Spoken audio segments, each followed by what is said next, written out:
इस वक्त हम shopkeeper association Bazar Chitli cover के सदर हाफिज मोहम्मद इमरान साहब के साथ मौजूद हैं।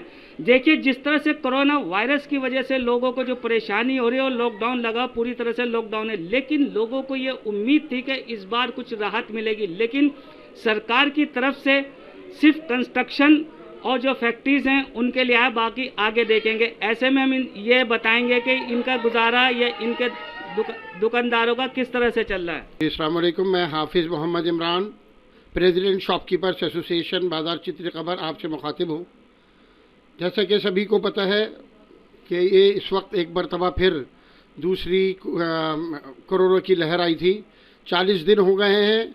40 दिन के अंदर बहुत से लोग अपनी जान से गए, बहुत बुरा हाल था, लेकिन अब हालात काबू में हैं।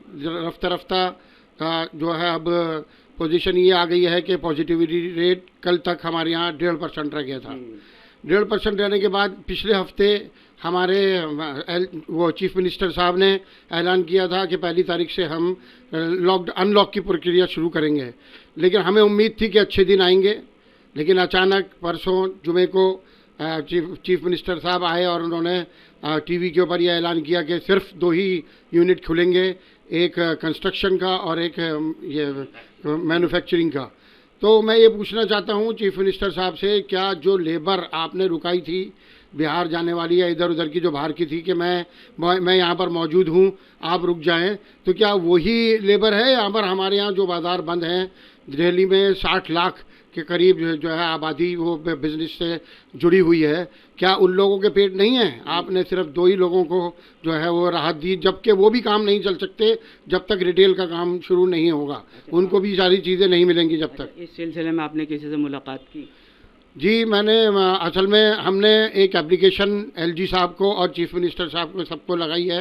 ये एप्लीकेशन है जो हमने कॉपी करके एलजी साहब को भेजिए। उसके बाद चीफ मिनिस्टर, हमारे एमपी जनाब हर्षवर्धन साहब, डीएम, एसडीएम और डीसीपी साहब को हमने यहाँ पर ये एप्लीकेशन लगाई है। हमने जिस तरह से कोविड की जो भी गाइडलाइन आ रही थी उसके मुताबिक हमने यहाँ पर अपने यहाँ सारा पालन कराया। हर तरह से हमारे यहाँ बाज़ार मुकम्मल तौर पे बंद है, अगर आप देखेंगे। लेकिन हमें तकलीफ इस चीज़ की है, परेशानी इस चीज़ की है, सबसे बड़ी बात यह है कि हमारे एरिया में शायद पॉजिटिविटी रेट पूरी दिल्ली से क्या पूरे हिंदुस्तान से सबसे कम होगा। सबसे कम डेथ रेट यहाँ पर है, लेकिन उसके बावजूद यहाँ सख्ती बहुत ज़्यादा है। पब्लिक बहुत परेशान है, खाने पीने को नहीं है। यहाँ पर कम पूंजी वाले लोग हैं, रोज़ाना कमाने रोज़ाना खाने वाले लोग हैं, लोगों के पास हालत बुरी है। अब अगर पोजीशन ऐसी होती है तो के लोग जो है ना बीमारी से नहीं मरेंगे, लोग भूखमरी से मर जाएंगे। अच्छा इमरान भाई, ठीक है, तो लेबर वहाँ होगी, लेकिन जो लेबर आपकी है उसका गुजारा कैसे चल रहा है? वो भी जाहिर है आपके राब्ते में होंगे। बिल्कुल हमारे राब्ते में है, जहाँ तक हम कर सकते थे हमने किया है, लेकिन कहाँ तक एक दुकानदार करेगा जबकि आपको पता है कि पिछले साल भी लॉकडाउन लगा हुआ था, अभी उससे उभरे नहीं थे, अब दूसरा लॉकडाउन शुरू हो गया इतने दिन का। दुकानदार भी कहाँ से आखिर करेगा? कई साल एक तरह से देखा जाए, क्योंकि हमारे यहाँ मेन काम हमारा जो सीज़न होता है वो रमज़ान का होता है, ईद का सीज़न होता है। वो 2 साल से हमारा सीज़न, ये हमारा ही नहीं, ये सारा होलसेल का भी सब ये चेन जुड़ी हुई है। ये सारे बिजनेस लॉबी को इन्होंने बहुत पीछे पहुंचा दिया है। अच्छा, तो सर आप ऐसे में अपने सीएम साहब से और एलजी साहब से क्या रिक्वेस्ट गुजारिश करना चाहेंगे? मेरी तो यही एक तजवीज़ है एलजी साहब को और अपने चीफ मिनिस्टर साहब को कि इसके ऊपर एक एमरजेंसी रिव्यू मीटिंग की जाए और हमारे हिसाब से इसको 1 तारीख को खोला जाए। 1 तारीख को ही, क्योंकि आज अभी हम देख रहे थे कि 1 तारीख से यूपी और हम मध्य प्रदेश ने ऐलान कर दिया है कि वहाँ पर दुकानें खुलेंगी, तो वहाँ खुल सकती हैं, जबकि सबसे कम पॉजिटिविटी रेट दिल्ली में है, तो हमारा क्यों नहीं खुलेगा? ठीक है, आपका नाम? काजी जमाल अहमद। आप किस? मैं यहाँ शॉपकीपर एसोसिएशन में जनरल सेक्रेटरी की पोस्ट पर हूँ और मेरी सिर्फ इतनी सी गुजारिश है, खाली दुकानदार ही नहीं, हमारी जो दुकानों का लेबर तबका है वो भी बेइंतहा परेशान है इस वक्त। उसके हालात भी कोई बेहतर नहीं है, हालात भूखमरी तक पहुंच चुके हैं दिल्ली के। इसलिए मेरी गुजारिश है, बराए मेहरबानी ये सभी लोगों से मेरी अपील है, जितने भी ये अहदेदारान लोग हैं, कि बराए मेहरबानी इसको जल्द से जल्द खोलें और लोगों को राहत पहुंचाए।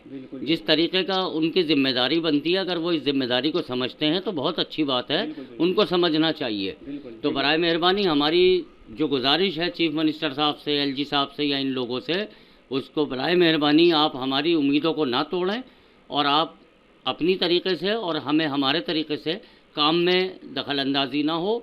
हम आपके साथ खड़े हैं सिर्फ इसी बेस पर कि आप हमारे साथ खड़े हैं। बिल्कुल बिल्कुल। देखिए, ये तो जो दुकानदार जो थे यहाँ पे जिम्मेदार लोग, इन्होंने एक बहुत ही अच्छी बात कही है कि हम आपके साथ खड़े हैं और आप हमारे साथ खड़े हैं। ऐसे में जो भी बनता है वो बेहतर से बेहतर गुजारिश की है कि देख के फिर अचानक ही लोग, ताकि जो मजदूर तबका है वो उभर कर बाहर आ सके। दिल्ली से एम रामेश।